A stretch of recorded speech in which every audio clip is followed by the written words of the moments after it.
अस्सलाम वालेकुम। तो स्टूडेंट्स, पिछले लेसन में हमने प्रेजेंट इंडेफिनाइट टेंस मुकम्मल तरीके से समझा।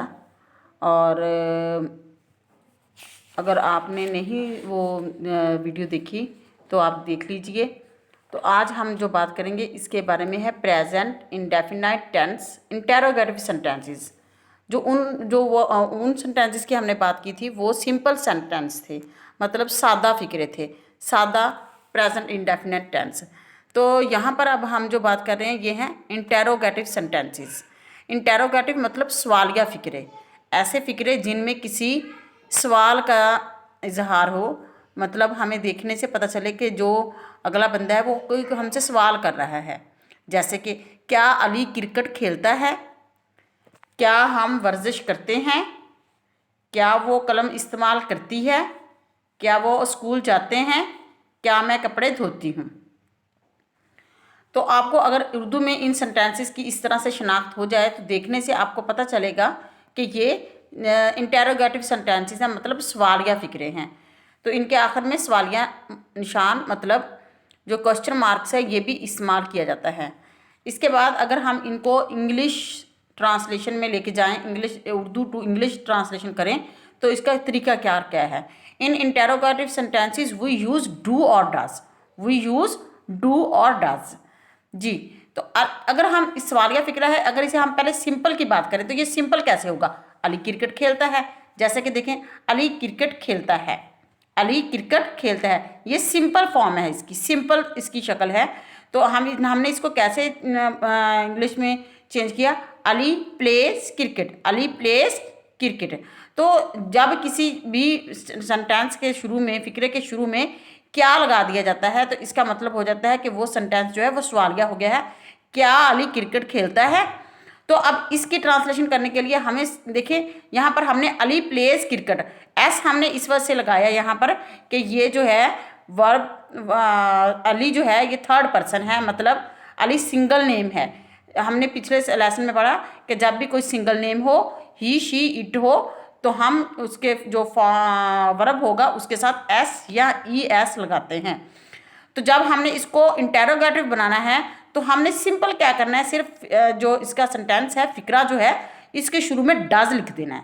सिर्फ क्या लगाना है, does, does Ali play cricket. अब हम ये समझते हैं कि डू और डज, डू और डज मतलब कहाँ कहाँ पर इस्तेमाल होंगे, डू कहाँ लगेगा और डज कहाँ लगेगा। तो we use does if subject is a single person, he she it and single name जी। अब स्टूडेंट्स आपको समझ आ गई होगी कि हमने डज कहाँ पर लगाना है। हमने डज लगाना है जब कोई सिंगल नेम हो, जैसे अली, या ही हो, शी हो, इट हो, सिंगल नेम जैसे अली, अकरम, असगर जो भी है, तो हम वहाँ पर क्या लगाते हैं, डज लगाएंगे सवालिया फिक्रा बनाने के लिए। सवालिया सेंटेंस के लिए डज फिक्रे के शुरू में आएगा। डज शी, जैसे क्या वो कलम इस्तेमाल करती है, does she use pen.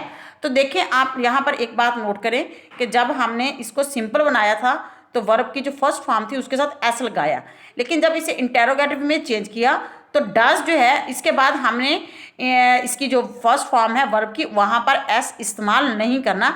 Same आप ऐसे समझ लीजिए कि इसका एस हमने ये डू को दे दिया है, ठीक है, सिंपल ये डू ही है, लेकिन जब हमने ही शी इट हमारे पास सब्जेक्ट होगा तो हमने एस या ई एस जो है वो डू के साथ लगा देना है, जो वर्ब है उसके साथ एस या ई एस का इजाफा नहीं करना।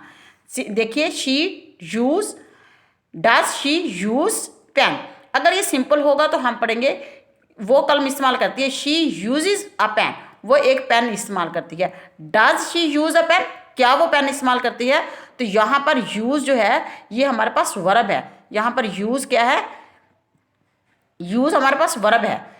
तो हम इसके साथ ई एस नहीं लगाएंगे क्योंकि हमने जो डज है वो फिक्रे के शुरू में लिखा है, हमने सवालिया फिक्रा बनाना है। इंटेरोगेटिव सेंटेंस से जो है इसकी ट्रांसलेशन इंटेरोगेटिव में हो रही है, तो हमने क्या किया, डज जो है सेंटेंस के शुरू में लिखा, does she use pen.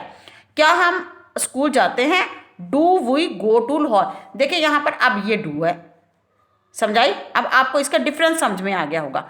He she it, ये सिंगल नेम के साथ डज लगाना है बाकी सबके साथ do we go to school, क्या मैं कपड़े धोती हूँ, डू आई वॉश क्लॉथ्स, क्या मैं खाना पकाती, क्या तुम खाना खाते हो, डू यू ईट फूड।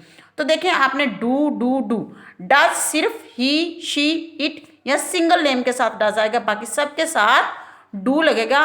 और जब डज लगाएंगे तो फिर ये इस बात को ध्यान में रखें कि ही शी इट जो हमारे पास है, हमने डज लगाया, लेकिन उसमें जो वर्ब है उसके साथ एस या एस नहीं लगाएंगे, फिर simple first form of the verb आएगी।